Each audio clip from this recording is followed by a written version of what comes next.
అంటే మొత్తం నియోజకవర్గం మొత్తం నుంచి బయలుదేరుతున్నారు. ఎక్కడైనా అంటే తిరువూరు రాజకీయాల్లో మీ అందరికన్నా జూనియర్ని నేను, నాకన్నా సీనియర్లు అందరూ. బొమ్మసాని మహేష్ గారు చెప్పారు నాకు. బొమ్మసాని మహేష్ గారు తిరువూరు పట్టణానికి 11 సంవత్సరాలు పట్టణ పార్టీ అధ్యక్షుడిగా చేశారు. ఆయన్ని ఎన్నుకునేటప్పుడంట రాష్ట్ర పార్టీ ఒక పరిశీలకుని పంపించి పోటీ జరిగి ఎన్నుకున్నారంట.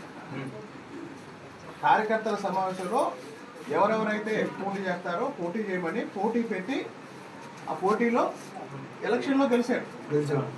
ఇప్పుడు ఏమైంది? ఎంపీ గారి ఆఫీసులో కూర్చొని కమిటీలు రాస్తున్నారు. అంతకుముందు సూరపనేని రాజా అని ఒక అతను నియోజకవర్గం మొత్తం తిరిగాడు. పార్టీ పదవులకి నామినేటెడ్ పోస్టులకి డబ్బులు వసూలు చేశాడు. ఆ తర్వాత ఎంపీ గారి ఆఫీసులో మూల్పూర్ కిషోర్, తిరువూరు నియోజకవర్గంలో ఇసుక మాఫియా నడిపేది ఆయనే, రేషన్ మాఫియా నడిపేది ఆయనే, పార్టీ పదవులు అమ్ముకుంటుంది ఆయనే. ఇవన్నీ పార్టీ నాయకత్వానికి చెప్దాము. 24వ తారీఖున బయలుదేరు.